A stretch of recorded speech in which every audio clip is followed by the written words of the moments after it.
Assalamualaikum warahmatullahi wabarakatuh. Perkenalkan, nama saya Nana Sutisna, NIM 19020108, kelas Fire in Safety, kelas T, mata kuliah ekologi. Di sini saya akan presentasikan Taman Nasional Tanjung Puting. Taman Nasional Tanjung Puting adalah sebuah taman nasional yang terletak di Semenanjung Barat Daya, Provinsi Kalimantan Tengah. Tanjung Puting pada awal merupakan cagar alam dan suaka marga satwa yang ditetapkan oleh pemerintah Hindia Belanda pada tahun 1937. Selanjutnya berdasarkan SK Materi Kehutanan nomor 687 KPTS 11 atau 996 tanggal 25 Oktober 1996.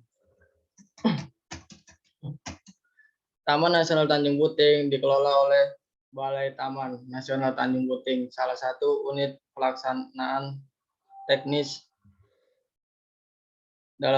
(UPT) Ditjen Perlindungan Hutan dan Konservasi Alam (PHKA)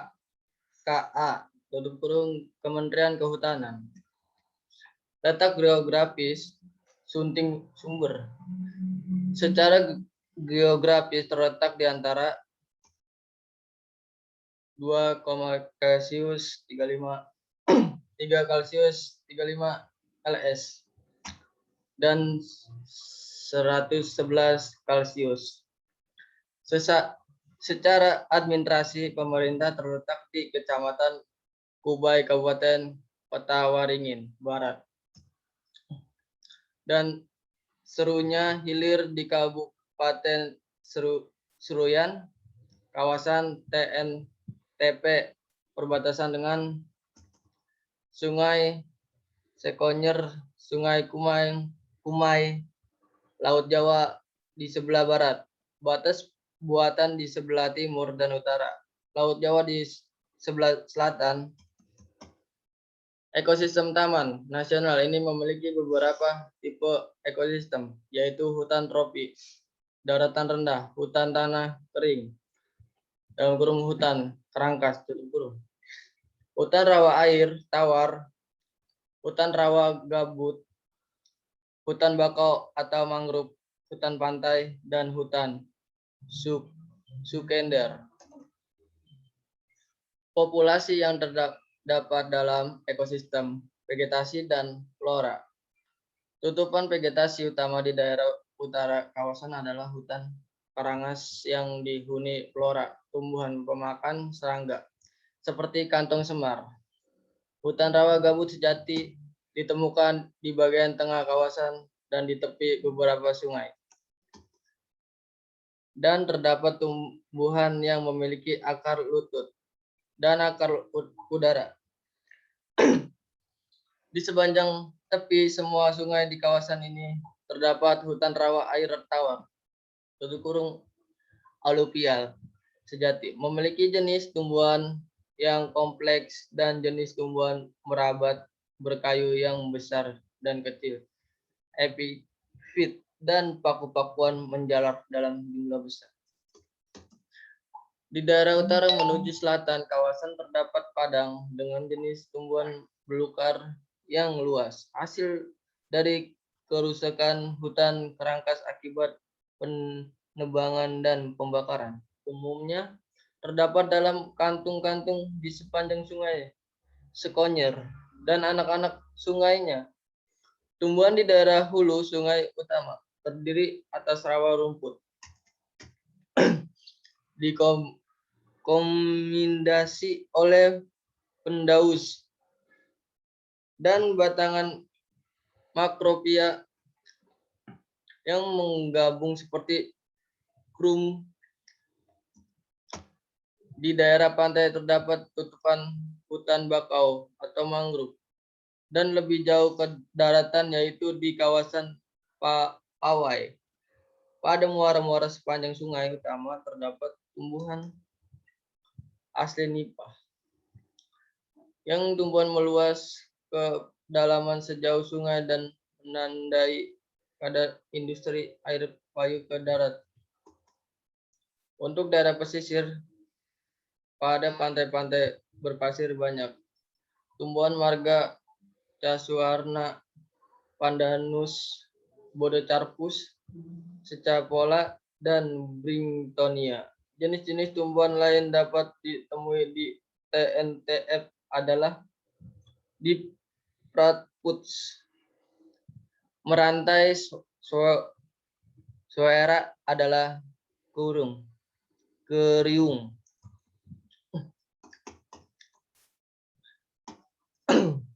Manfaat ekosistem. Ekosistem di TNTP terbagi menjadi beberapa jenis antara lain ekosistem hutan tropi daratan rendah, ekosistem hutan rawa air tawar, ekosistem hutan tanah kering, hutan renggas, ekosistem hutan bakau atau mangrove, ekosistem hutan rawa gabut, ekosistem hutan pantai, dan ekosistem hutan sekunder. Pengelola Taman Nasional ini diserahkan kepada Balai Taman Nasional Tanjung Puting dengan menerapkan sistem zonasi. Adapun pembagian zonasi yaitu zona inti, zona rimba, dalam dan perairan, zona manfaat endemik khusus dan tradisional, dan zona rehabilitasi. Permasalahan yang ditimbul pada ekosistem aspek lingkungan dapat diketahui bahwa antara aspek ekonomi dan lingkungan harus selaras dan seimbang. Karena dalam melakukan pengolahan hutan harus menguasakan tercapai kesejahteraan masyarakat dengan tetap memperhatikan kelestarian ekosistem hutan. Dari aspek lingkungan hutan konversi di kawasan tanam Nasional Tanjung Puting ini sudah memberikan adanya manfaat, yaitu hutan konversi sudah memberikan ada pelindung bagai kekayaan ekosistem alam yang merupakan flora dan fauna langka. Akan tetapi di sini masyarakat malah menyalahgunakan hutan konversi tersebut dengan melakukan perusakan ekosistem hutan. Untuk bisa mendapatkan hasil hutan secara besar-besaran agar bisa memenuhi kebutuhan mereka masing-masing. Contoh, perusakan ekosistem paling sering dilakukan manusia. Mengambil kayu-kayu ada di hutan secara berlebihan. Mereka dengan sewenang-wenang mengambil hasil hutan tersebut tanpa memikirkan dampak buruk yang akan ditimbulkan nantinya. Mereka mengambil kayu kaya tersebut dengan cara melakukan penebangan liar dapat merusak ekosistem hutan. Sehingga apabila ekosistem di dalam hutan operasi itu dirusak dan nantinya banyak jenis tumbuhan yang hilang atau habis, itu akan dapat menyebabkan keseimbangan ekosistem terganggu. Sehingga ekosistem terganggu, agar hutan itu bisa tetap terjaga ekosistemnya.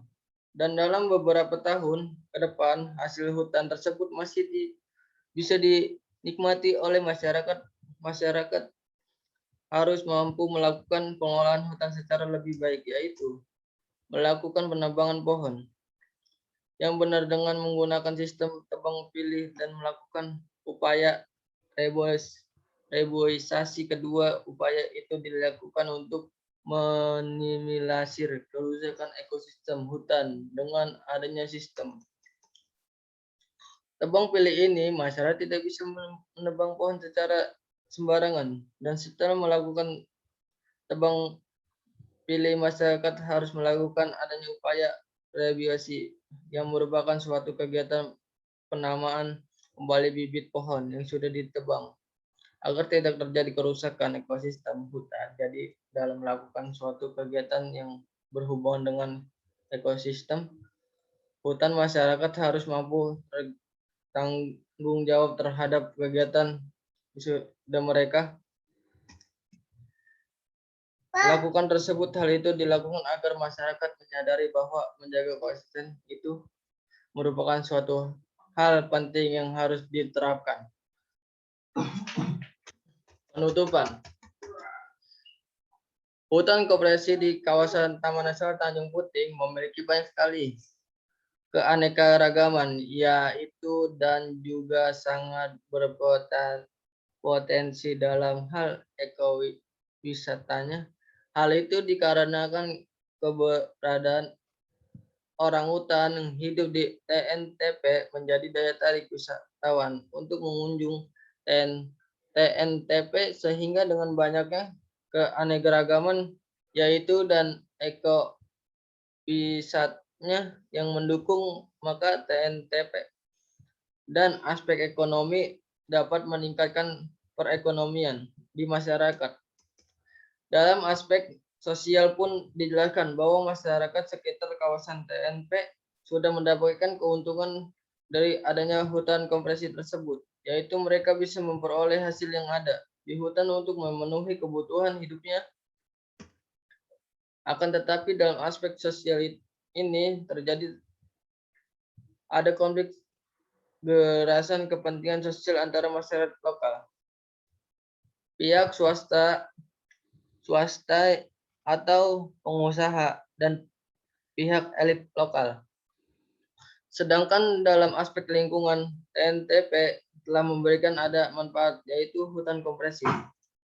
Ini sudah memberikan ada perlindungan bagi kehidupan ekosistem, flora dan fauna langka sehingga keahliannya tetap terjaga. Akan tetapi di sini masyarakat malah menyalahgunakan hutan konversi dengan melakukan perusahaan ekosistem hutan dan membuat lingkungan di sekitar hutan konversi tersebut menjadi terganggu dalam tidak seimbangan, sehingga dalam melakukan adanya pengolahan hutan yang dikelanjutkan diperlukan ada peran serta dari pemerintah dan dukungan partisipasi dalam masyarakat agar pengelola hutan tersebut dapat berjalan secara efektif, efisien, dan adil dan tidak berpihak pada kelompok tertentu. Sekian dari saya. Wassalamualaikum warahmatullahi wabarakatuh.